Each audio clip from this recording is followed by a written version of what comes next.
teremos agora a participação do Dr. Fábio Grilo, doutor em Direito, tributarista, referência local, nacional e internacional no estudo do direito tributário, e que vai tratar da tributação envolvendo novas tecnologias. E, em seguida, nós temos a Ana Paula Holtz, que é filha da PUC, estávamos conversando agora, tem um projeto aqui conosco, envolvendo design, e é consultora em legal design. Então, eu estou curiosíssimo para poder ouvir, porque é um tema altamente instigante e que o diferencial é quando é esclarecido por alguém que tem as duas formações. Esse que eu acho que é o grande ponto que a doutora tem a contribuir, e, com certeza, a ideia é trazê-la tanto no laboratório de design para a Escola de Direito, para que a gente possa ter essa interação mais cotidianamente. Agradeço mais uma vez a presença de ambos e, desde já, passo a palavra ao doutor Fábio Grilo para que ele possa, então, iniciar o nosso painel. Muito boa noite, obrigado a todos. Pediria, se pudesse, a apresentação. É uma satisfação estar aqui em função das duas instituições que organizam o evento, majoritariamente a PUC, a Pontifícia Universidade Católica do Paraná, da qual tenho a satisfação já há um bom tempo de lecionar aqui na pós-graduação de Processo Tributário e Direito Tributário, coordenada pelos professores André Foloni, Carlos Dutra, grandes amigos, enfim, debatedores desses temas, e também agradecer à instituição da qual faço parte, ao Instituto dos Advogados do Paraná, o convite a mim formalizado pelo Dr. Tarcísio Kretz. Eduardo, parabéns pelo evento. Também agradeço pelo convite diretamente a você e cumprimento os meus colegas advogados, enfim, graduandos. O tema era mais restrito, do passador. A gente vê uma série de indefinições em relação aos temas tributários, né? Eu vou tentar aqui, obviamente, fazer uma visão geral para vocês, demonstrando basicamente, dentre os objetivos que a gente quer apresentar, uma visão de um diagnóstico de gargalos legislativos aqui no Brasil. O sistema tributário não está adequado nem preparado para essa nova realidade, para essa revolução que estamos vivendo, né?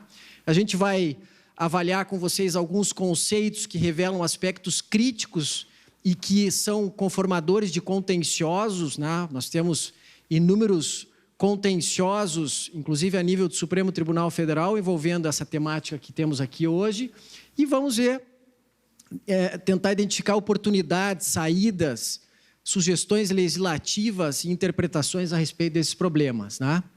Então, do ponto de vista das colocações iniciais, vamos tentar contextualizar vocês, né? Principalmente os mais jovens, que vão conseguir se debruçar com mais facilidade sobre esses temas, né? Porque a gente conhece muito do direito, né? Mas particularmente conhece a tecnologia, enfim, essas evoluções de maneira bastante limitada. Mas, na visão da OCDE, são 4 características, né, para a economia digital em termos de relevância para aspectos de natureza tributária, né? Primeiro, a questão da predominância dos intangíveis. O que são os intangíveis? São, como a própria denominação revela, são ativos que não têm concretude, são ativos desconectados daquela noção de mercadoria, serviços que o nosso sistema sempre se pautou. São milhões, enfim, bilhões de informações, e isso tem, obviamente, relevância em termos globais, né? Os negócios praticados, eles são negócios multilaterais. A empresa não diz, eu vou investir em determinado país, eu vou investir globalmente, né? Então, esse regime jurídico ele se espraia dos países, das regiões, para um aspecto global. E também, a partir dessa noção, uma quarta característica é muito difícil, seja para fins de eliminação de controvérsia, seja para fins de definição de jurisdição tributária, saber onde essas empresas estão. Porque antes a gente olhava por uma empresa, a gente via uma placa, um estabelecimento, um escritório, enfim, uma planta industrial. Hoje a gente olha e não vê nada, né? Vê só uma tela num celular, enfim, num tablet. Tem aspectos nesse contexto relativos a política tributária e a administração fazendária, né? Então, um pró e um contra. Se, por um lado, essas tecnologias elas sempre auxiliaram muito do ponto de vista de fiscalização, de arrecadação de tributos, hoje em dia, para vocês terem uma ideia, né, quem já está familiarizado com as empresas, as obrigações acessórias de natureza tributária são todas digitalizadas, nós estamos falando aí de DCTF Web, e-Social, enfim, todas essas situações que eliminaram, assim como o processo judicial eletrônico, do ponto de vista das obrigações tributárias, também eliminaram, na verdade, modernizaram uma série de deveres instrumentais que os contribuintes têm e deram eficiência e agilidade, né? Aliás, a Receita Federal é referência mundial, não poderia ser diferente, né, em arrecadação e fiscalização de tributos, justamente por se utilizar desses instrumentos. Mas, ao mesmo tempo, esse novo paradigma, essa revolução, facilitou muito para as empresas, para os particulares, que com um fator de mobilidade e facilidade em relação a esses novos negócios, também conseguem se deslocar para as jurisdições tributárias com tributação favorecida, conseguem, enfim, facilitar o cumprimento dessas obrigações, né? O que a gente tem do cenário fiscal nesse segmento econômico digital, né? A gente tem um aproveitamento das lacunas pelas empresas, né? Há uma anomia generalizada em matéria tributária, nós vamos ver aqui um pouco mais adiante, uma dificuldade enorme de se interpretar e aplicar as leis. Isso beneficia os negócios com a nova tecnologia em detrimento dos negócios tradicionais, né? Vejam que a nova economia, comparando-se com a carga tributária da velha economia, vamos dizer assim, nós estamos aí praticamente com 50%, né, enfim, do peso dos tributos, dando também uma significativa vantagem do ponto de vista concorrencial para essas empresas, né? Então, esse debate ele se espraia, né? Eu comentava aqui ao início com um colega, esse debate ele se espraia a discussão unicamente aqui no Brasil. Na verdade, o Brasil está se engajando num novo espectro mundial, né? A gente teve lá, desde das crises de 2008, 2009, uma visão por parte do G20, dos grupos das principais economias do mundo que conformam a OCDE, né, esse seleto grupo de 34 países que, enfim, quer colocar a ordem, quer formar um regime tributário que evite o que foi uma das causas daquela crise lá em 2008, 2009, que era justamente os planejamentos tributários agressivos, né, as empresas que estavam se conformando nessas novas tecnologias, se valendo de paraísos fiscais, se valendo de meras ilhas para desenvolver grandes atividades, né? Então, eles lançaram esse tal desse projeto BEPS, que vem da sigla, né, da erosão das bases tributárias, Base Erosion and Profit Shifting, no sentido de empresas, eles têm até a sigla, né, GAFA-Tax, as grandes empresas, passarem a ser tributadas e serem coibidos esses procedimentos elisivos, né, esses planejamentos tributários que, valendo-se muitas vezes de tratados internacionais, como eu disse, jurisdição de tributação favorecida, acabavam prejudicando, digamos assim, a transparência, a eficiência, enfim, a lisura dos negócios, a boa-fé dos negócios a nível internacional, né? Fala-se numa tributação mundial, as ideias elas estão em discussão no âmbito desse projeto do BEPS. Para que vocês tenham ideia, são 14 planos de ação e o plano de ação inicial é justamente a adequação da economia digital, né? Então, isso tem, no âmbito internacional, uma importância ímpar.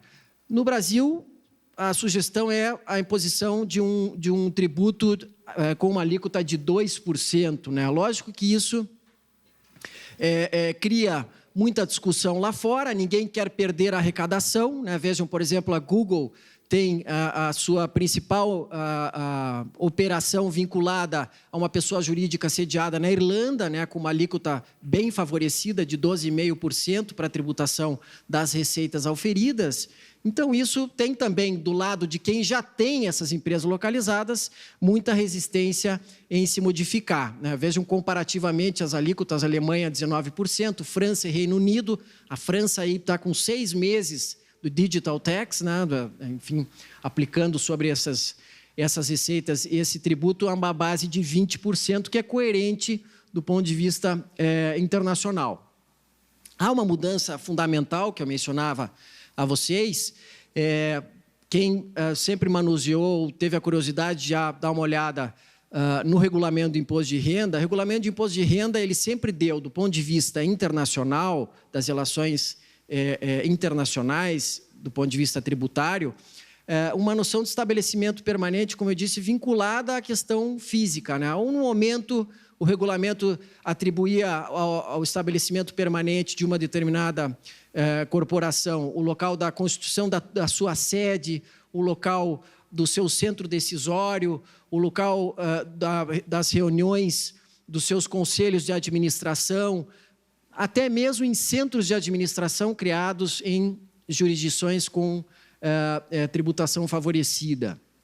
Lógico que isso praticamente precisa ser revisto do ponto de vista dessa nova economia. Para nós, esses critérios que são hoje aplicados ferrenhamente pela fiscalização da Receita Federal aqui no Brasil, são critérios que, a nível mundial, eles praticamente inexistem e, dentro de regras coerentes, essa movimentação dos ativos para fins de conformação das atividades das empresas, elas são vistas com bons olhos, né? Desde que, obviamente, isso não acabe sendo levado para uma situação de evasão de tributos, né? A evasão, ao contrário dos procedimentos de elisão, a evasão é sempre ilícita, né? Ela sempre envolve fraudes, envolve crime, né? Não é a situação do que nós estamos aqui a tratar. Então, no lugar dessa noção de estabelecimento permanente como um elemento de conexão no ambiente tributário, cria-se uma nova noção de presença digital, né? O SDP, que é a sigla desse Significant Digital Presence, que no âmbito da União Europeia existe uma proposta em discussão. Aliás, quem tiver a curiosidade e quiser contribuir, essa consulta está aberta no site da OCDE, oecd.org, no âmbito da internet, para ser, obviamente, receber a nível mundial considerações, críticas, sugestões, dentro de elementos objetivos, né? Então, logicamente, muitos deles espelhando capacidade contributiva, na medida em que indicam um determinado valor de faturamento, e também a participação quanto ao número de usuários ou o número de contratos que são celebrados nesses ambientes. Ou seja, de novo, a noção de estabelecimento industrial, comercial, enfim, estabelecimento empresarial, ela deve ser reaprendida. E aí a gente começa a avançar, como muitos assuntos que foram muito bem aqui, nem poderia ser diferente, muito bem abordados, tanto pelo Rafael quanto pelo André, na parte inicial, que diz respeito à automação, à economia colaborativa e trabalho sem emprego. Qual é o reflexo disso no ambiente tributário?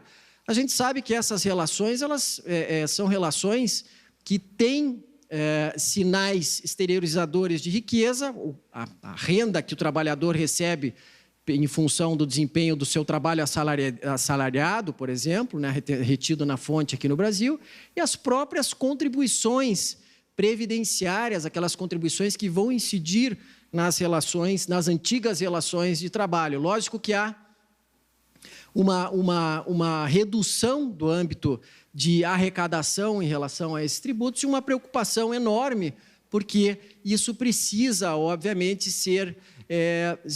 precisa ser reposto, né? Também a tributação indireta, aquela tributação, como eu disse, de vendas de bens e serviços, né? Nosso sistema ele estava preparado, por exemplo, ICMS, Imposto de Circulação de Bens e Mercadorias, né? E serviços, alguns serviços, como de comunicação, fornecimento de energia elétrica e combustíveis. O próprio ISS, né? A prestação de serviços propriamente dito. Isso com a prevalência dos intangíveis e a modificação no formato dos negócios jurídicos, essa tributação indireta ela também precisa ser revista para um critério de neutralidade, um critério que vai levar em consideração o valor agregado. E aí, a gente olhando um pouquinho aqui para o Brasil, como é que a gente precisa trabalhar com essas mudanças, né? Adentrando numa segunda parte aqui da minha exposição. A gente precisa ter alterações do ponto de vista até constitucional. Eu sou muito cético em relação a reformas na Constituição. Eu acho que o texto da Constituição ele tem que ser excepcionalmente objeto de um poder reformador, mas também, e de maneira principal, uma adequação legislativa, né? Mas o que normalmente nesses debates a gente tem encontrado? A questão da rigidez constitucional, os conflitos federativos e a autonomia financeira dos entes federativos. Vamos lá. Nós temos rigidez constitucional. A nossa Constituição, o poder reformador, as PECs, enfim, as propostas de emenda constitucional que vocês têm visto, principalmente de reforma tributária, elas têm que tomar muito cuidado porque esses princípios relacionados ao sistema tributário nacional, muitos deles se conformam sobre pilares qualificados como cláusulas pétreas, né? Eu tenho certeza que muitos de vocês, aqui na matéria de direito constitucional, convivem e muito com essa temática, né? Lógico que o sistema tributário brasileiro tem essa peculiaridade. Nós vamos encontrar lá, a partir do artigo 145 da Constituição, um detalhamento, enfim, um rol exaustivo das competências tributárias e das limitações a esse poder. Sempre que a gente quiser modernizar, isso vai ser difícil, porque a Constituição já impõe esses limites na alteração. Os conflitos de competência, aqui eu acho que é a principal discussão que a gente tem, né? Ninguém, obviamente, quer abrir mão da sua competência tributária. Então, eu falava do ICMS, os estados querem manter a receita do ICMS.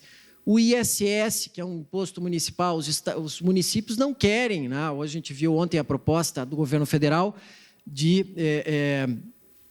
enfim, eliminar municípios com uma determinada quantidade mínima de cidadãos, enfim. Isso é claramente ofensivo ao texto da Constituição do ponto de vista do princípio da autonomia municipal, né? Enfim, da competência dos municípios, e isso também é algo que surpreende, né? Então, a gente, nesse caso, tem essa divisão, enfim. O que mais se aproxima, pessoal, em relação a essa nova economia, dentre esses tributos que nós temos na nossa Constituição, obviamente, é o ICMS, porque o ICMS ele é um imposto sobre valor adicionado imperfeito, né? O ICMS ele tem seletividade, ele não reconhece créditos financeiros de maneira plena, enfim, ele tem uma série de exceções em relação à aplicação do princípio da origem e do destino da riqueza que está sendo tributada, mas isso é um assunto que a gente vai ver aqui no último slide. E esses conflitos de competência, só para ilustrar para vocês, vejam só no ICMS, pessoal, a quantidade de discussões que hoje pendem no Supremo Tribunal Federal em relação ao software, né? Puxa, o software, o antigo software de prateleira também, eu tenho certeza que os mais jovens nem conheceram isso, mas a gente, quando precisava comprar um software antes, a gente ia a uma loja de computador e comprava uma caixinha lá, Windows, enfim, já pronto para ser instalado. Lá a gente colocava um disquete no computador, rodava e instalava esse determinado software. Hoje a gente tem software por download, tem uma série de situações bastante diferenciadas, mas a temática é uma temática ainda a ser bastante trabalhada no Supremo Tribunal Federal. E isso é preocupante, porque o Supremo Tribunal Federal não está olhando para esse novo ambiente de negócio. O Supremo Tribunal Federal ainda está olhando para a velha economia ao julgar esses casos. E a autonomia federativa diz respeito à questão das finanças públicas desses entes federados. Ninguém quer perder essa arrecadação, como eu dizia. Se perder, vai ter que repor por algum tipo de receita, mesmo que, por exemplo, se aprove um IBS aqui no Brasil, né, esse Imposto sobre Bens e Serviços que se está discutindo, haverá uma perda significativa de arrecadação em relação a determinados setores e um ganho em relação a outros. Por exemplo, na advocacia, fala-se que os 4% de carga tributária que nós temos hoje passará a ser, em média, 25%. Né? Lógico que isso tudo é especulação, tem uma emenda constitucional já colocada pelo Conselho Federal da OAB, a gente espera que isso acabe sendo relevado. Né? Enfim, a gente tem a questão dos conceitos aqui já para direcionar de maneira mais específica e tentar otimizar o tempo. Esses conceitos da nova tecnologia, eles têm que ser vistos sobre esse dispositivo do Código Tributário Nacional. Eu sempre repiso, né? Procuro chamar a atenção, porque é uma regra de interpretação das leis tributárias numa norma geral, que é o Código Tributário Nacional. O que ela diz? Que o direito tributário ele não cria conceitos. O direito tributário ele é qualificado como um direito de sobreposição, ele vai buscar conceitos em outros setores do conhecimento. Ele pega noções contábeis, ele pega noções do direito privado, do direito do trabalho, enfim, ele se adequa a essas previsões. E aqui não pode ser diferente, muito embora o que a gente vai ver é algo bastante diferenciado.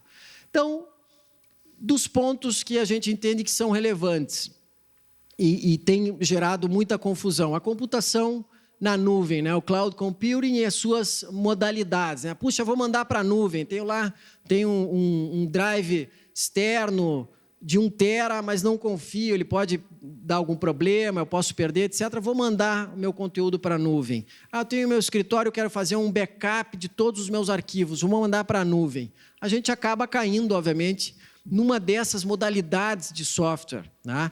E aí eu até fui exaustivo aqui, não é a minha praia, né? Mas, por exemplo, a gente vive hoje quase que contenciosos cotidianos envolvendo, por exemplo, o Software as a Service, o SaaS, né? A precificação do SaaS, se há, além da própria incidência da imposição sobre consumo, também algum adicional a título de contribuições de intervenção no domínio econômico, quando esses softwares são pagos para fornecedores no exterior, né? Puxa, eu vou baixar esse software, enfim, para a minha atividade aqui na minha empresa, quais são os tributos? Eu vou pagar para qual município? O governo federal vai vir cobrar esses valores de mim? Enfim, há uma discussão bastante interessante. Vejam lá, por exemplo, a primeira disputa entre o ICMS e o ISS. Né? Então, existe lá um tal de um convênio CONFAS. Né? O que é esse convênio CONFAS, lá de 2015? O convênio do CONFAS, Conselho dos Secretários de Fazenda dos Estados, ele cria uma regra geral dizendo, olha, os estados poderão conceder redução de base de cálculo do ICMS nas operações com software e afins.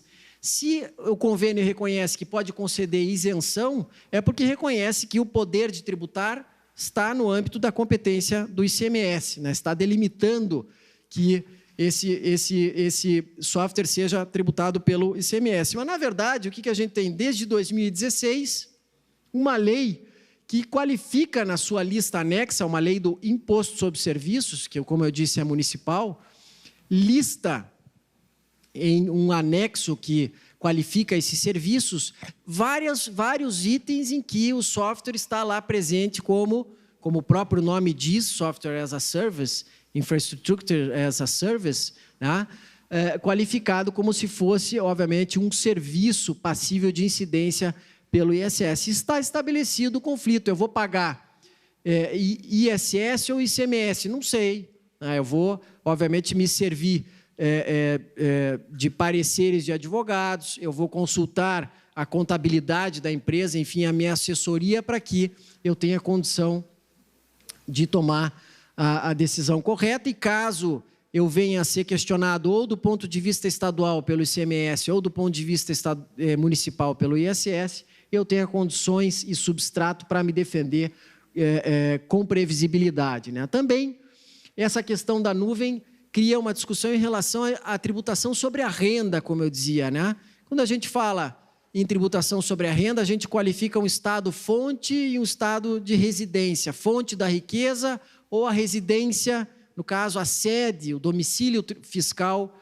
da entidade que está auferindo aquela renda, né? Se, como eu disse ao início, essa entidade viesse estabelecer num país que tiver uma tributação favorecida, um regime tributário que seja dissonante de um ambiente de negócios normal a nível global, logicamente que poderá haver, por parte do estado de fonte ou do estado de residência, algum questionamento, alguma busca dessa imposição sobre essas receitas, né? Então, nesse caso, haveria um conflito internacional, né, de jurisdições em relação à disputa sobre essa renda.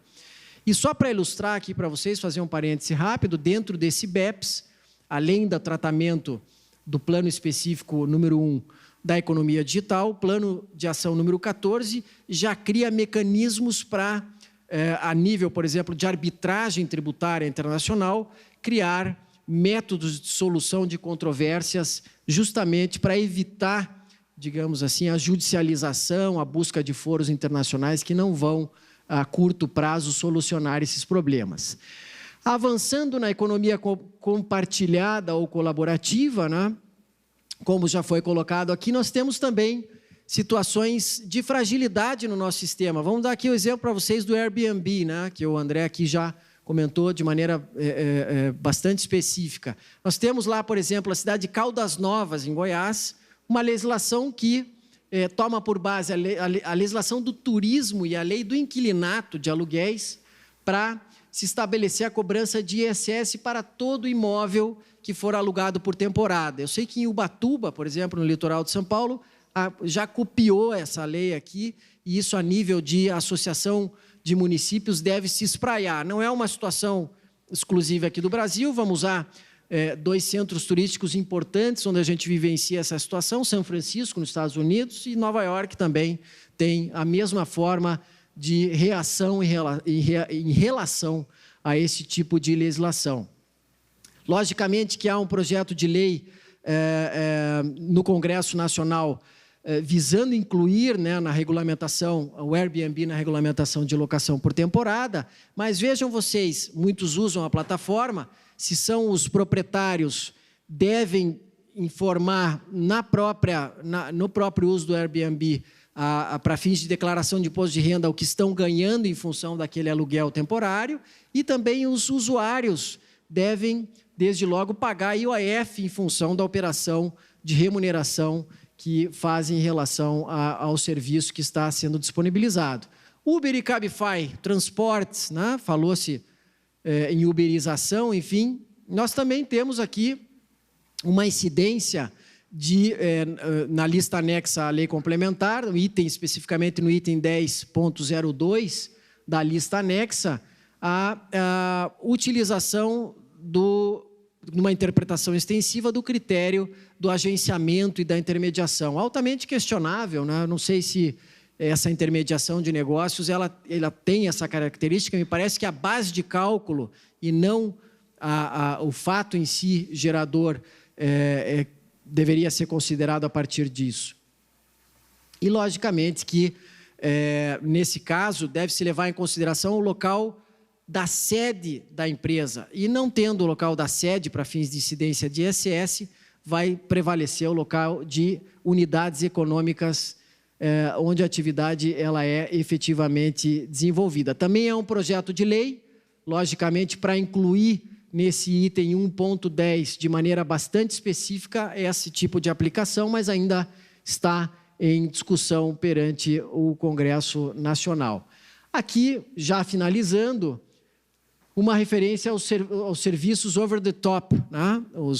Enfim, que são aqueles serviços de entregas de conteúdos de mídia ou de comunicação através de plataformas, né? Que a gente vai, obviamente, conhecer aí como Spotify, ou Netflix, Amazon Prime, enfim, as mais distintas marcas, né? O que a gente vai ter? Vai ter também uma disputa de ICMS com ISS, né? Por quê? porque também tem um convênio lá de 2017, em que a transmissão de dados via conteúdo, que está lá numa das ações desafiadas no Supremo Tribunal Federal, supostamente por prever a incidência do ICMS para essa transferência de dados, se aplicaria nessas modalidades. A gente vai ver que não, mas também, do ponto de vista da legislação do ISS, a Lei Complementar 157, que alterou a Lei Complementar 116, incluindo lá, nesse item 1.09, a disponibilização sem cessão definitiva de conteúdos dessa natureza, né? Então, tem uma discussão importante, razões para que não se cobre o ICMS, não se pode legislar por convênio, a lei complementar é, do ponto de vista do artigo 146 da Constituição, a lei adequada para se dirimir e se estabelecer conflitos de competência dessa natureza, e o STJ também definiu que quando você não tem a transmissão entre pontos definidos e uma rede própria, obviamente a incidência, nesse caso, não está sujeita ao ICMS, sim ao ISS. E tem também, do outro lado, sempre tem um outro lado da moeda, quem diga que o streaming não qualifica fato gerador de imposto sobre serviços, justamente porque não se trata de prestação de serviços. As cessões de direitos não são prestações de serviço, esse é o argumento utilizado. E também, aqui, um último comentário no âmbito da internet das coisas, né? Os serviços de wireless sobre os nossos equipamentos. E aqui a gente poderia fazer uma referência dentro dessa internet das coisas às chamadas criptomoedas, as bitcoins e também a própria sistemática do blockchain. Só que a gente aí tem um problema, que eu vou pontificar em relação às criptomoedas. Não há uma legislação específica, principalmente sob o enfoque da tributação sobre a renda no Brasil, que qualifique essas receitas ou essas rendas derivadas dessas atividades envolvendo criptomoedas como passíveis de imposição direta. O que se tem, por analogia, é a qualificação desses ganhos como os ganhos de capital. Isso também, do ponto de vista do conceito de ganho de capital, é bastante discutível. O que a gente tem de novidade, e isso sim é uma constatação triste aqui no Brasil, mas é a realidade que a gente vive há muito tempo no âmbito tributário, é que a Receita Federal tentou legislar a matéria com a instrução normativa, agora de maio, a instrução normativa 1888. E lá, sim, sob o pretexto de criar obrigações acessórias para que aqueles que tivessem negócios sendo operados através de criptomoedas fornecessem as informações relacionadas à sujeição ativa e sujeição passiva, quem estava, enfim, na qualidade de jurisdição, quem estava na qualidade de sujeito beneficiário daquelas operações, e o que a gente acaba visualizando no âmbito dessa instrução normativa é justamente a pretensão de se criar uma lei que trate das criptomoedas, né? Que além dessas obrigações de informação, que se definam quais são as operações que implicam em fatos geradores.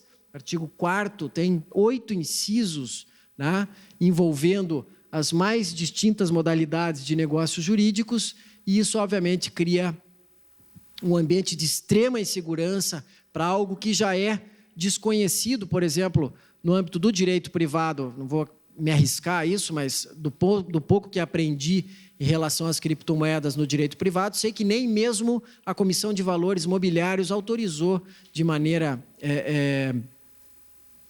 ordinária a utilização e a confiabilidade que os demais instrumentos financeiros possuem aqui no Brasil para esse tipo de nova tecnologia, digamos assim, do ponto de vista do mercado financeiro. E aí, do ponto de vista da conclusão, o que a gente vê é que nós precisamos reformar, nós precisamos rever toda essa nossa... Vocês viram aqui que o mundo está discutindo já digital tax, nós estamos discutindo se software aqui no Brasil é software de prateleira, se o município cobra, se fica para o Estado. Nós estamos a anos-luz dessa discussão. O que a gente vê no cenário, e eu não estou aqui fazendo uma apologia, mas o que mais se direciona do ponto de vista de reforma é a PEC 45, né, do CECIF, do Centro de Cidadania Fiscal, que está encabeçado pelo economista Bernard Api e pelo professor da FGV de São Paulo, da GVLO, Eurico Diniz de Santi, né? Logicamente que lá se aglutinam 5 tributos, mas se aproxima da noção de valor agregado, que é o que vem se adotando a nível mundial. Então, a gente espera que essa discussão da reforma tributária ela tenha esse cunho no sentido de se adequar a essa nova realidade mundial e não ficar numa discussão simplesmente de preservação de interesses. Essa é a nossa visão. Tem que revolucionar para poder se adequar ao que a gente tem lá fora, senão nós vamos ficar absolutamente isolados. Agradeço imensamente, novamente, a possibilidade de estar aqui estimulando esse debate, porque vocês viram que eu trouxe mais indefinições do que, enfim, situações já definidas. E eu acho que vocês, jovens, principalmente os alunos que estão nesse ambiente dessas novas tecnologias, vão ter condições de desenvolver. Muito obrigado, estou à disposição.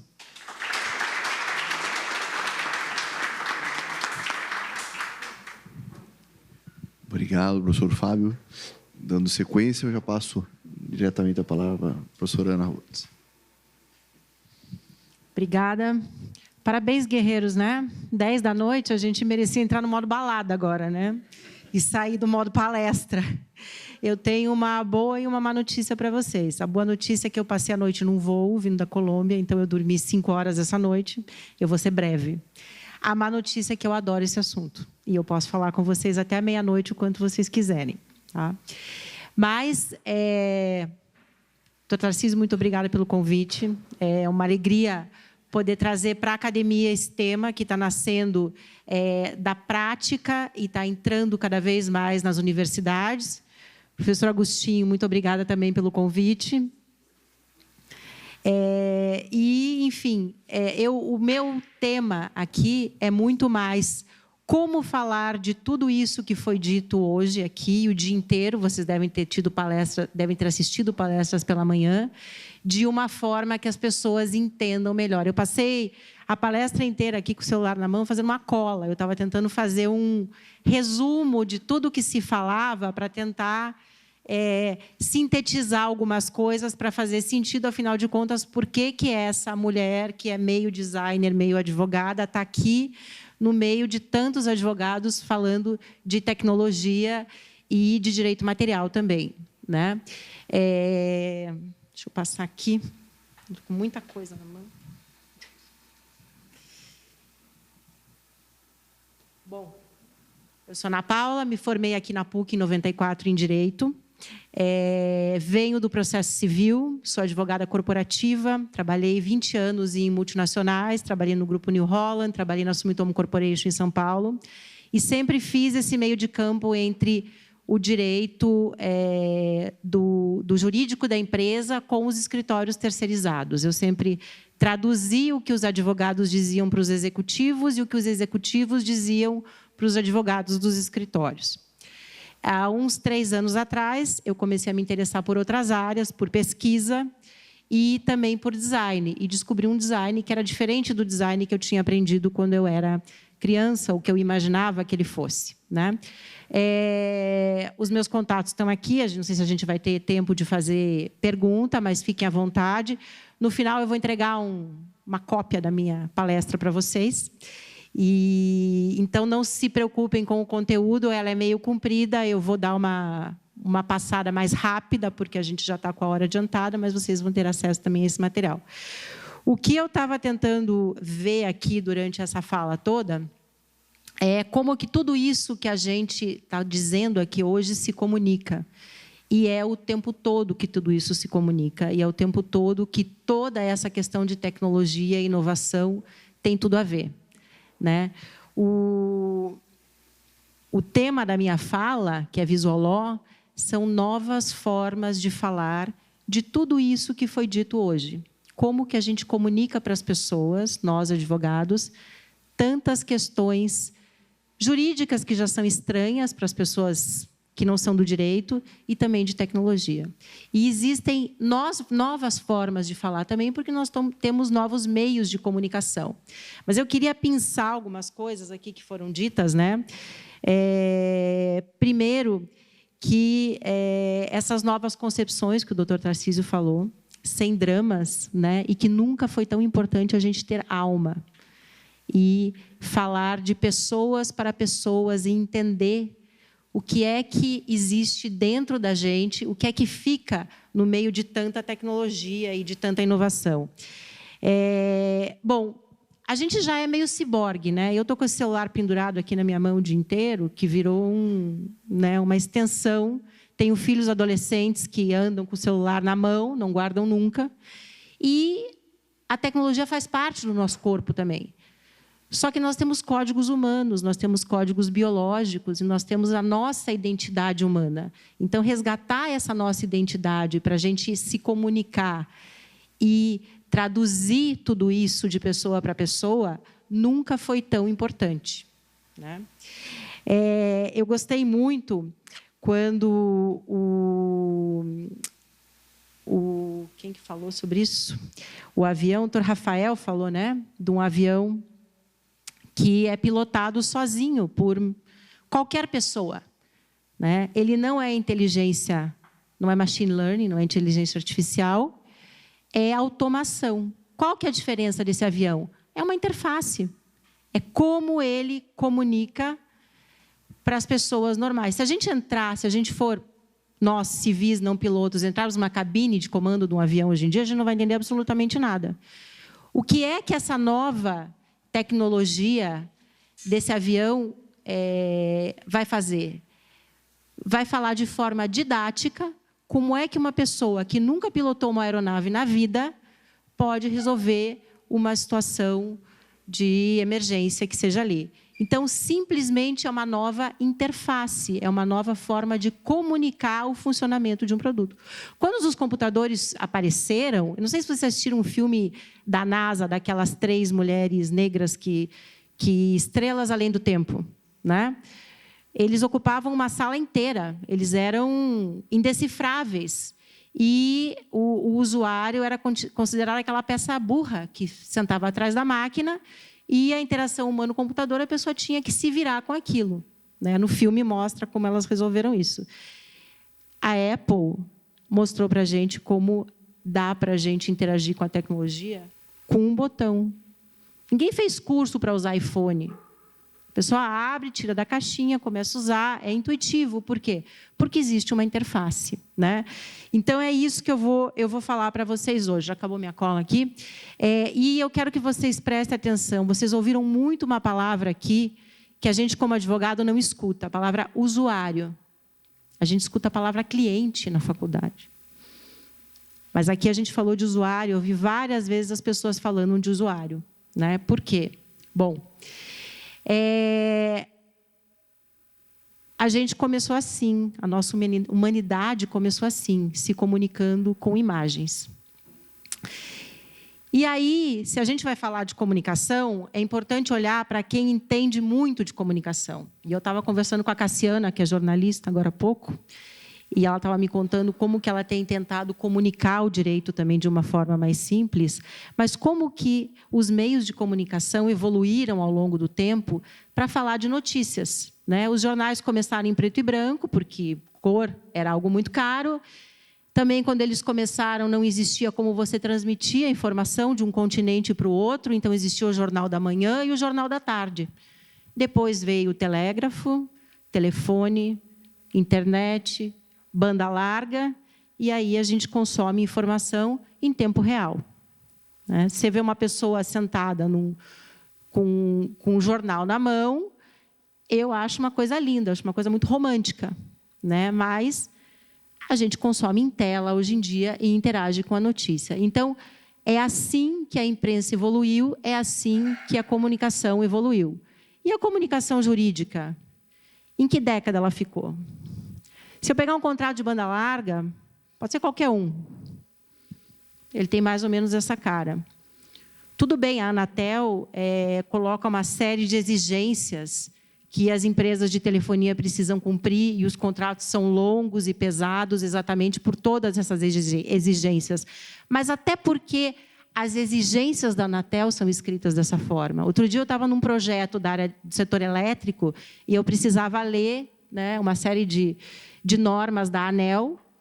É impossível uma pessoa que não é engenheiro entender um regulamento da Agência de Eletricidade lendo uma vez. Você tem que ler 3, 4, 5, chamar um técnico, porque, como advogado, você não entende. Assim como um técnico, um engenheiro, não entende o que um advogado fala. E como é que é possível que uma pessoa com doutorado, com mestrado, um cirurgião, uma pessoa que escreve um algoritmo, não consiga entender um texto jurídico? Isso não é normal, e não é normal nos dias de hoje, né, onde a gente tem tanta tecnologia. A gente já ouviu falar muito nisso, né? A comunicação visual ela é poderosa, porque a gente lembra melhor o que a gente vê e o que a gente faz. Além de tudo, existem as pessoas que aprendem visualmente melhor, e que é a maior parte da população, mas, mais do que isso, a gente consegue entender uma cena em menos de 1/10 de segundo, uma cena visual. Por isso que as placas de trânsito têm imagens, por isso que os ícones são tão usados hoje em dia. Ah, mas a gente vai transformar o direito em ícone, em emoji? Obviamente que não. É lógico que não, né? Ainda mais num direito escrito e num direito que nós temos aqui, que é o direito brasileiro. A gente não seria doido de correr o risco de fazer um contrato de emoji, né? Mas, um pouco para facilitar a vida das pessoas, sempre dá para usar. Afinal de contas, a gente tem tecnologia para isso. Além disso, as representações visuais são mais persuasivas. Se eu escrever ou se eu colocar um gráfico, eu posso pegar a representação de um gráfico e escrever num texto. As pessoas acreditam mais nos gráficos. Os juízes também acreditam mais. E se a gente pode ser mais persuasivo com a comunicação visual, por que não usar isso também em juízo para explicar matérias técnicas e difíceis para os magistrados? Bom, por que afinal, que o visual é melhor para nós? Porque o nosso cérebro gosta de simplificação.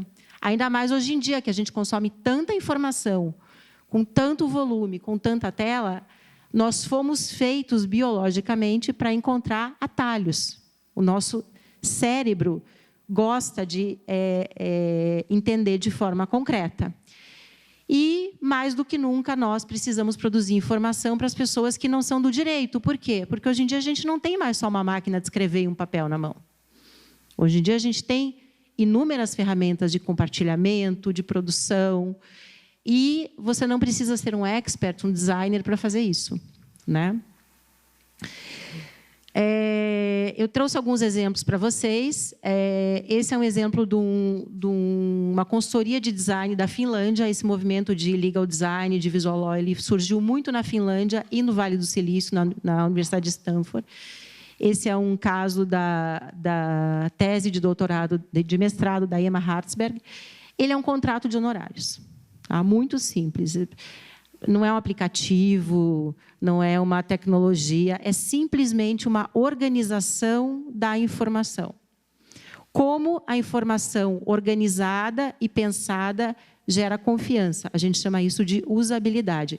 Aqui na PUC tem um laboratório de usabilidade dentro da Faculdade de Design. Eu faço parte desse laboratório junto com professores ali, onde a gente estuda a usabilidade das coisas, né? Porque é que a gente coloca alguns formatos e algumas guias, mas, antes de tudo, esse contrato ele foi trabalhado no texto, porque não adianta botar cor,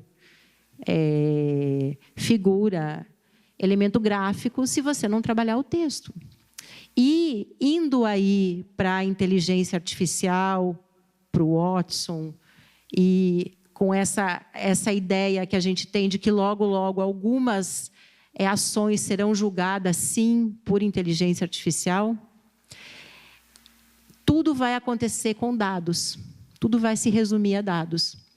Então, o que eu colocar de palavra, se isso aqui fosse uma petição, no caso, como é que a inteligência artificial avalia isso? É inteligência artificial daí, né? Se for julgamento? Depende.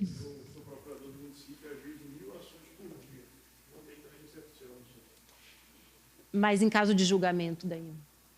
Pode ser automação? Quando você faz uma pesquisa no Juiz Brasil, por exemplo, não tem. Não tem. Pesquisa apurada, mas não está percebendo. Só dados.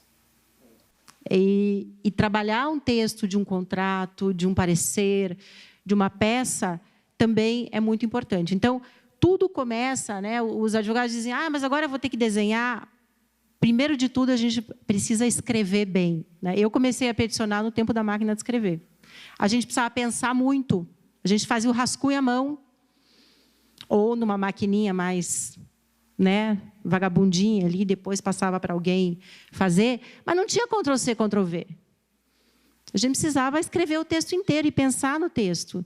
Depois que veio a maldição do Ctrl+C, Ctrl+V, as argumentações ficaram enormes, porque sempre dá para pôr mais uma coisinha, mais uma jurisprudência, mais um texto de não sei quem, e virou agora 40 páginas. Estava conversando com uma juíza outro dia, existe uma ação de alimentos, de guarda, com 1000 páginas, uma inicial com 1000 páginas aqui em Curitiba. 1000 páginas. O pai que quer tirar a guarda da mãe. E ele resolveu transcrever todas as conversas telefônicas e todos os argumentos que ele acha que a ex-mulher não pode continuar com a guarda, e ele resolveu fazer isso. E alguém vai ter que ler isso. Agora, ele acha que ele vai convencer o juiz com isso? Pelo contrário, né? Pelo tremendo de um tiro no pé.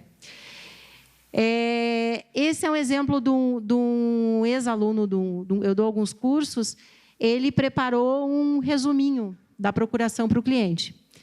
Eu tenho me perguntado muito até que ponto a gente precisa desse texto aqui, desse jeito. Aliás, eu tenho vontade de lançar um desafio para quem reescreve uma procuração de uma forma que o cliente assine tranquilo, sem desconfiar da gente. Né? Uma procuração para um instrumento privado, não vou nem pensar na de instrumento público.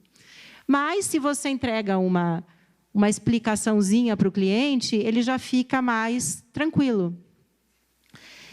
E como que a gente pode melhorar o entendimento do judiciário? Esse é um case da AMIL.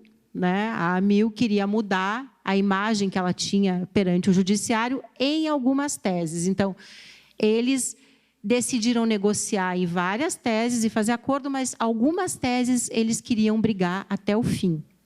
Então, eles foram olhar como que eles poderiam se posicionar perante o judiciário. Eles escolheram a tese de medicamento off-label, que é quando o remédio é prescrito fora da bula, e não tem por que o plano de saúde arcar depois com essa responsabilidade. E aí eles escolheram o caso da talidomida, né, que era um remédio, para quem é jovem, um remédio para enjoo, que era prescrito para as mulheres grávidas na década de 60, 70, no Japão, na Europa, e na bula não dizia que isso causava má formação nos bebês. Resultado, várias crianças nasceram com má formação, vários adultos com má formação, o remédio foi banido, mas de quem é a responsabilidade? Do laboratório. Então, eles resolveram, através desse exemplo, mostrar como que um remédio prescrito fora da bula pode causar um problema de saúde pública e que isso não é responsabilidade do plano de saúde. Criaram um sistema, um repositório de jurisprudência, porque juiz não entende de matéria médica. É difícil, né? A gente também não entende se a gente não trabalha com isso. E aí colocaram um QR Code lá no cantinho, que é onde o juiz bate o celular ali, se ele quiser, e ele é redirecionado para um repositório de jurisprudência. A gente não consegue colocar link em petição, mas QR Code a gente consegue. Né? Eu conheci um perito judicial outro dia que ele coloca QR Code nas perícias e sobe um vídeo de 2 minutos, ele pessoalmente explicando as perícias. O que ele fez? Ele contratou um monte de millennial no escritório dele, comprou umas câmeras baratas, pegou um monte de gente blogueira, youtuber, a meninada grava o vídeo dele, ele vai lá, explica em 2 minutos a perícia, põe um QR Code. Além disso, o que ele descobriu? Juiz dá Ctrl+C, Ctrl+V na perícia. Então, por que não deixar essas áreas da perícia mais apetitosas, bonitas e evidentes, já que eu quero que isso, né, vá para a sentença? Aqui é um outro caso, esse é um caso da minha consultoria. Como que a gente explica a matéria técnica de energia elétrica para juiz? Isso aqui é gato de eletricidade. O gato de eletricidade é um crime mais do que normal no Brasil e que não é feito só por gente pobre e miserável. Esse é um trabalho que foi feito na região norte do Brasil, e a cada 10 residências, cada 10 unidades consumidoras, 4 fazem gato. Tem fábrica de gelo que faz gato, tem casa com 10 ar-condicionados, tem uma reportagem do Fantástico no YouTube, bem famosa, dos condomínios do Rio de Janeiro, né? E essas ações, eles me chamaram porque assim, os magistrados não entendem matéria de energia elétrica. Então, vamos explicar visualmente fraude de energia elétrica para que eles entendam, né? E o que acontece? Primeiro, a gente trabalhou o texto, depois trabalhou a ordem da documentação, da petição, e só em termos de volume veio disso para isso, né? Mais algumas páginas para vocês verem o que a gente fala, né? A gente organizou os dados, primeiro para dizer que é um problema social. Visual law não é só fazer uma petição bonita, tá? Tudo isso começa na pesquisa. Então, o meu trabalho começa em juntar todo mundo. Nesse caso, o escritório que me contratou, os advogados do escritório com os advogados da empresa de eletricidade, com os técnicos de eletricidade. E o que eu descobri? A audiencista, isso é JEC. A moça que faz as audiências não conversa com o advogado que faz a tese, porque ela fica o dia inteiro lá no JEC, de plantão, para entrar nas audiências. E ela está numa outra casta dentro do escritório. A pessoa que faz a tese tem outra casta.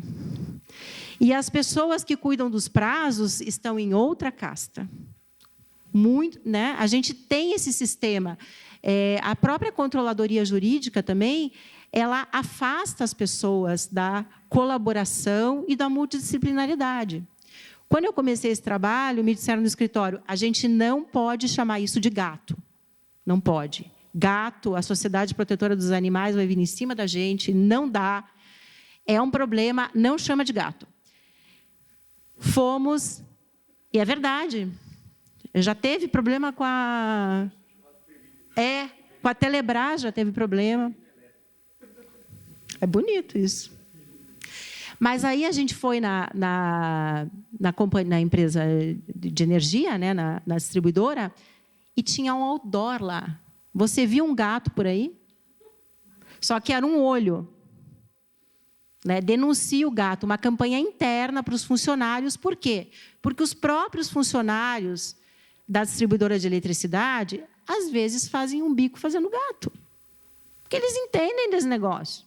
Se você entrar no Google, economia de energia, você vai ver páginas e páginas de economizadores de energia. Porque tem mais de 10 tipos de gato. Tem o gato que inverte o fio, tem o gato que coloca um negócio lá, um ímã, tem um que vira o medidor de cabeça para baixo, o medidor antigo, eles fazem lá na Amazônia. E o que acontecia? Eles vinham explicando para o juiz os 10 tipos de gato. Para quê? Se a pessoa só fez uma fraude? Vamos economizar a massa cinzenta do magistrado. Vamos falar da fraude específica, né? Então, a gente desenhou aqui, né? Como seria expectativa, realidade. e o que é um sistema elétrico dentro de casa, né? Uma doutrina, uma jurisprudência, só ali em destaque. Depois, o TOI é um documento que constata a fraude, né? Vai o técnico de energia e lavra. Então, a gente aumentou os campos que o juiz precisa prestar atenção. Assim, ó, magistrado, não precisa se preocupar em ler tudo isso. A gente junta o documento original também, todos os documentos originais. E o gráfico que foi construído numa sessão colaborativa, né, de todos os advogados. Por quê? Porque você só cobra o que foi consumido e não foi pago, vermelhinho, né? Então, aqui o registro estava normal, né? Medidor normal. Opa, aqui o cara fez a fraude. Aí o medidor começa a medir baixinho, vem uma conta baixinha. Mas aí aqui eles descobrem a fraude. E o que acontece? Eles mandam uma conta de recuperação. E essa conta de recuperação ela vai cobrar só o que foi consumido a maior e o que não foi pago. Não é multa. Eles dizem que é multa. Ah, a empresa está me cobrando uma multa. Não é multa. Estamos cobrando o que foi consumido e não foi pago. Bom, essa petição está em fase de ajuizamento, tá? Então, em design, a gente prototipa e testa. É um universo de 2.000 ações. Obviamente, a gente não vai fazer isso com as 2.000 ações, né? Eu testei com alguns juízes, conversei, todo mundo gostou. Por quê? Porque a inovação, a explicação mais clara e até o desenho, a cor, a imagem, fazem sentido na medida que eles ajudam. A gente percebe quando a informação ela nos ajuda ou quando ela está ali só para enfeite, né? Ou vamos fazer diferente, vamos ser disruptivo. A gente não precisa de disrupção o tempo todo. Não precisa. Tem coisa que funciona muito bem no dia a dia. Esse aqui é um caso de compliance, tá? Onde foi pego uma política de presentes e entretenimento, colocado numa plataforma. Essa é uma plataforma interativa, onde os stakeholders logam, né, colaboradores e tudo mais, que vão interagir com a empresa, passam por todo o treinamento, ele é audiovisual, e a ideia era fazer um treinamento de uma forma mais lúdica, sem aquele manual que fica na gaveta, né, do funcionário. Esse é um case que eu gosto muito, ele é da cidade de Nova York, ele é antigo, mas eu gosto porque ele informa leis e normas para pessoas que não entendem muito bem. Vendedor ambulante em Nova York, chinês, indiano, paquistanês, hispânico, o que vocês imaginarem vendendo de tudo pela rua. Eles precisavam criar um sistema para informar essas pessoas sobre as regras da atividade. Então, eles fizeram um guia que é escrito em vários idiomas, né? Ali em espanhol, sí se puede, e todas as outras línguas, aí, chinês, árabe, e que ele é usado assim, ó. Não é um aplicativo, não é um site. Não. Por quê? Porque o vendedor está na rua. Ele precisa abrir e saber como é que ele se comporta. Mas como que a gente chega nessas soluções? Conhecendo o tal do usuário, que vocês ouviram falar tantas vezes, né? E quem são os nossos usuários? A gente aprende na faculdade que a gente tem o juiz e o cliente, e o promotor. Só que, dependendo da pessoa para quem eu produzo informação, muda, né? Quando eu trabalhava no Sumitomo Corporation, que é uma trading lá de São Paulo, uma vez eu fui feliz da vida com um parecer de 40 páginas para o diretor financeiro. Eles queriam fazer uma operação, e aí a gente contratou um parecer no escritório maravilhoso e tudo mais, e eu cheguei com aquelas 40 páginas para eles, dizendo, olha, não sei o quê. Então, deixei lá. A gente levava impresso, né? Passou um tempo, ele me chamou, falou assim, ele era um ex-operador do mercado financeiro, carioca. Porra é essa? Como assim? Que porra é essa? Não sei o quê. Que eu posso ou não posso fazer? O que está escrito aqui? O que está dizendo nesse negócio aqui? Daí ele se deu o trabalho de pegar um marcador de texto e grifar várias partes do documento que ele não entendia. Ela falou, você volta, faz um sumário executivo e nunca mais me traga um negócio de 40 páginas. A gente já pagou muito caro por aquilo. Eu jamais imaginaria que eu ia levar uma folhinha por tudo aquilo de dinheiro que a empresa tinha pago. Mas eu aprendi a lição. A partir daquele dia, eu levava a minha folhinha junto com as 40 páginas. Então, um parecer, para quem vai esse parecer? É para a área de vendas? É para o RH? É para o marketing? Como que esse parecer vai ser consumido internamente? Ele vai ser fatiado? Como que essa informação vai ser usada internamente na empresa? Né? A gente que é usuário de software jurídico, como a gente sofre com interface ruim de software jurídico? Ou um contrato para as partes. Um contrato pode ser que ele não seja executado. Então, por que a gente já começa as partes? Um contrato é um casamento. São duas empresas, duas pessoas que estão pensando em fazer uma operação juntas, um negócio junto, ganhar dinheiro, construir alguma coisa. E aí, muitas vezes, quando chega o advogado, eles não querem envolver a gente na operação. O jurídico interno de empresa é olhado que nem um capeta, entendeu? A gente vai ter que mandar para o jurídico? Não. Aí você vai encontrando formas de mostrar que não, a gente pode discutir desde o início e se colocar do lado da operação. Afinal de contas, numa empresa, todo mundo pode ganhar bônus junto, né? Então, é bom ajudar o cliente a vender. E esse conceito muito simples e desenhado de o que é cliente e o que é usuário. Né? Quem é que compra o móbile para o bebê? Quem é que usa o móbile? Né? O cliente nem sempre é usuário. Quando o jurídico de uma empresa encomenda um parecer para um escritório, esse parecer nem sempre vai ser usado pelo jurídico. Então, vamos pensar em quem vai consumir essa informação. Né?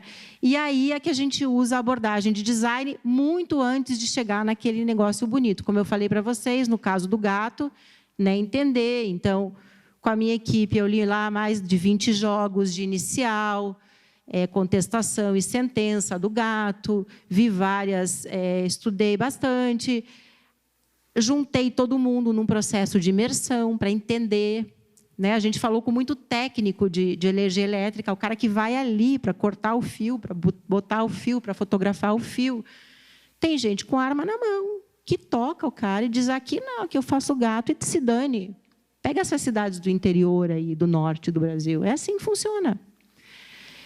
E depois, ter uma ideia. Então, aquela petição ela foi feita um sketch, né? Eu faço um desenho, faço um rascunho e passo daí para a minha equipe de designers. Porque, né, eu sou designer de pensar, mas eu não sei desenhar nem boneco de palito.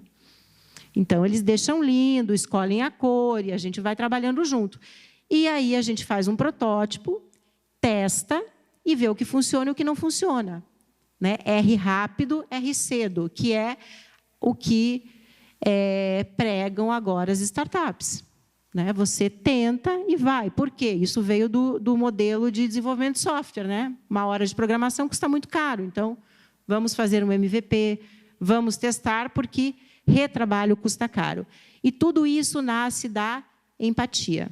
Então, eu preciso entender para quem eu estou desenhando um serviço. Eu preciso entender para quem eu estou desenhando um produto, para quem eu estou comunicando, que público é esse. Né?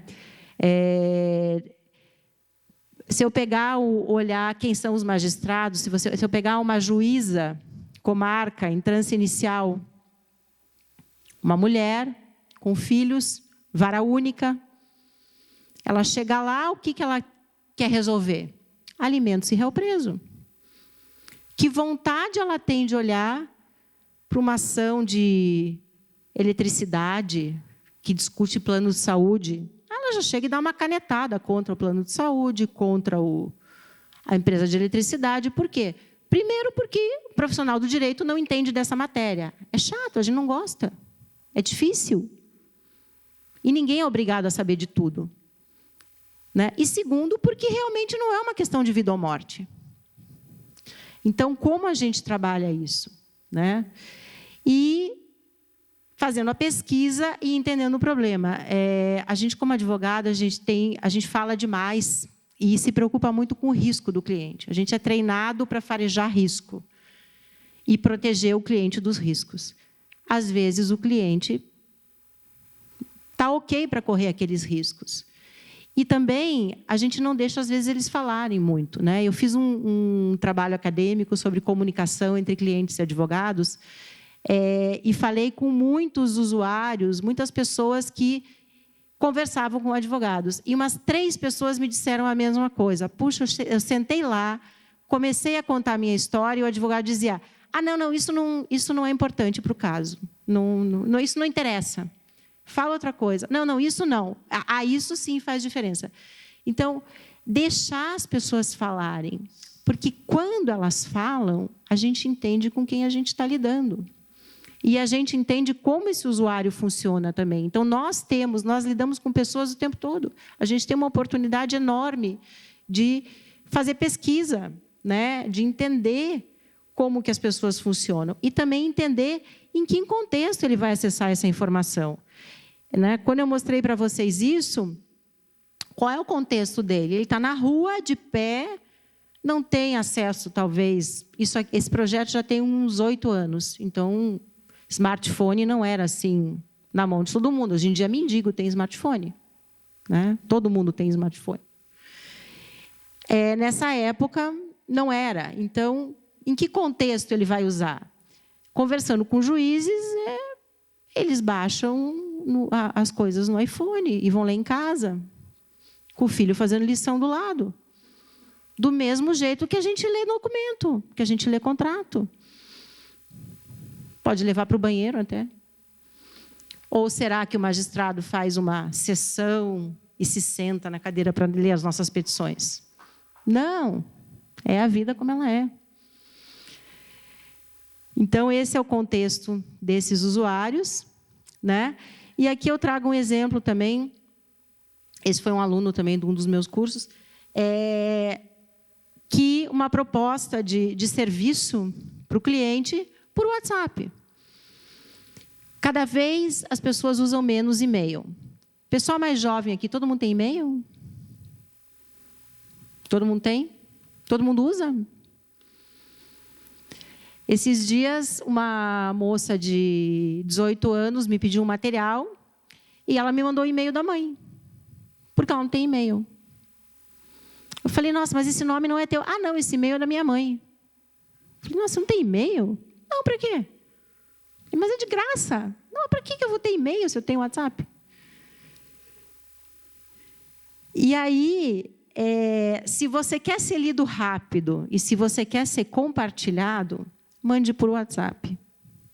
Se você não quer que compartilhem a tua informação, não mande por WhatsApp. Porque o poder de compartilhamento que a gente tem num telefone é muito grande.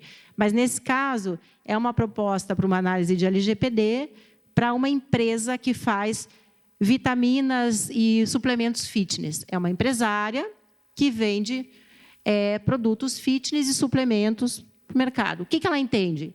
Suplemento e venda. É disso que ela entende, mas ela está preocupada com LGPD. Então, ela contratou um serviço de mapeamento. E como é que eles mandaram a proposta para ela? Eles usaram... Isso aqui foi feito por um advogado que fez um dos meus cursos, tá? Não é um designer. Ele fez com o Canva, que é um aplicativo que você baixa e tem vários layouts e tudo mais. Então, assim, tamanho de fonte, dá para mudar, tem várias coisas, mas foi feito por uma pessoa do direito. Tá? E aí, o que ele fez? Ele usou a identidade visual da empresa, usou as cores da empresa do cliente e tratou de explicar o que ia ser feito, né? O escopo, qual é? Foi feito um mapeamento antes, então, aquela é a análise que foi feita do negócio. Eles vendem suplementos por telefone, então, eles estão muito preocupados com a coleta de dados, porque, durante essa venda, são coletados vários dados do comprador. E pronto, né? O que é a LGPD? Agosto de 2020, só que não, né? Será? E essa aqui é uma proposta tradicional de serviço, né? Assim, bem padrãozão, né? Bem padrãozão. Qual será que o cliente gostaria mais de ler e que ele leria antes? E quem sabe ele escreve só no WhatsApp. Ok, pode começar. Esta não é uma proposta com aceite, tá? Não, ela tem uma outra validade e tudo mais. Mas, enfim, serve para começar a trabalhar, que às vezes a gente, como advogado, é tudo o que a gente precisa. Um ok de quem tem a caneta na mão. E aí, já para o finalzinho, né, design não é só a beleza, o estético, é o funcional. Isso a gente aprendeu muito com a Apple. E aí, eu trago para vocês quem começou com isso tudo, o Legal Design Lab, da Universidade de Stanford, que é uma iniciativa entre a Faculdade de Design, que é a D-School, e a Faculdade de Direito de Stanford. Por que, de repente, o design ficou tão importante? Porque a gente precisa de tecnologia para o direito. Quem nunca comprou a tecnologia errada? Quem nunca colocou dinheiro numa tecnologia que nem precisava? Então, o processo de design, que não é tecnologia, é inovação, pode ajudar as pessoas a entender a tecnologia que precisa e se precisa, porque, às vezes, talvez não precise da tecnologia. Esse material é muito bom, está disponível no site do Legal Design Lab. Tem o toolkit, tem várias questões, e eles trabalham em 4 frentes, tá? Processos, o visual law, que é colocar de forma visual, acesso à justiça, como que você repensa o acesso à justiça, que hoje em dia passa muito por ODR, por soluções de disputa de forma informal, e a prática jurídica, né? E aí, eles têm um convênio com a Universidade de Los Angeles, aqui na Colômbia. Um ex-aluno, a professora que está desenvolvendo isso em Stanford é a Margaret Hagan, então ela tem vários ex-alunos que estão espalhados pelo mundo e abrindo laboratórios. A Universidade de Los Angeles começou em 2017. Eles já fizeram um trabalho muito interessante na questão das tutelas da Corte Constitucional, que são processos que atolam o judiciário, porque lá litigar também é muito fácil e muito barato, mas eles não dão conta disso. E eu estive lá essa semana, na verdade, eu estava lá ontem. Eu fui para a Colômbia para um congresso de design, só de interação, semana passada em Medellín, só designers, e aí fui conhecer o laboratório de Legal Design da Universidade de Los Angeles. Conversei com eles, e eles têm 17 nesse semestre, 17 estudantes, 10 de design, 7 de direito, em 5 grupos desenvolvendo protótipos de soluções, desde low-tech até redesenhando problemas constitucionais e criando protótipos. É uma disciplina da universidade, os alunos ganham crédito e também tem a propriedade intelectual dos protótipos que eles desenvolvem ali, porque, no futuro, eles vão prestar serviços para a comunidade também. Estão bem na frente da gente, viu? Olha, muito bonito. E, né, um dos meus queridos aí, do acesso à justiça, o professor Capelletti, propunha vários mecanismos de acesso à justiça já, quando ele escreveu. E aqui é o toolkit de Stanford, da professora Margaret Hagan, aonde ela traz várias ideias para a tecnologia. Ela não cita o professor Capelletti, mas, aliás, o professor Brian também, ele é da Universidade de Stanford. E não à toa que tudo isso começou lá. E aqui ela traz vários elementos e desenhos, e todo o site da universidade, da Faculdade de Direito, ele tem essa identidade visual. Parece coisa de criança, né? Tudo com desenhinho. Por quê? Porque não é infantil, simplesmente é fácil, é simples, né? Então, a gente desenha muito quando a gente é criança, depois dão livros cheios de texto para a gente, porque dizem que isso sim é coisa de gente inteligente.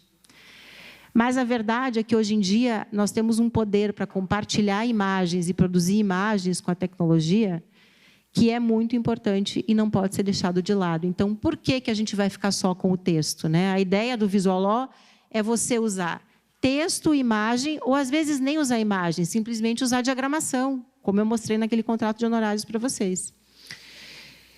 E esse é o processo de design, tá? A gente estuda, tem método, tem ferramenta, tem design thinking, mas nem sempre a gente precisa ficar preso no método. Então, desconstruir, às vezes, também é importante, mas para desconstruir, a gente precisa construir, né? E para os estudantes, eu digo assim, não deixem de estudar o direito, porque tudo isso é muito disruptivo, muito novo, mas isso são formas. O direito continua o mesmo, né? Na fala da responsabilidade civil, a gente viu aí, né? O cachorro já existe a figura do ente muito antes do robô. Então, os institutos de direito, o direito civil, o processo civil, tudo isso continua valendo.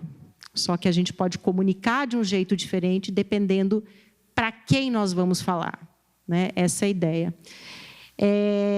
Esse é o meu contato. Se vocês quiserem a palestra, vocês podem pegar o QR Code. Estou em fase de prototipação, é a primeira vez que eu ponho o QR Code, então testei algumas vezes. Se não funcionar, vocês me mandam um e-mail, tá? Mas a ideia é que, no final da palestra, se as pessoas não puderem capturar... Funcionou?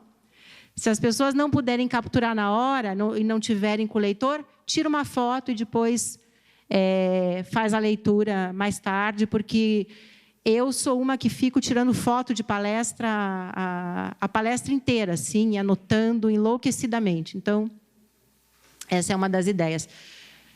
Gente, acabei falando demais. Obrigada. Muito obrigada por abrir essa casa. O Legal Design já é matéria, está no currículo, em Stanford, na Universidade da Finlândia, na Universidade de Bogotá, e a Sorbonne agora vai incluir também. Então, que a gente tenha mais espaço aqui também. Muito obrigada.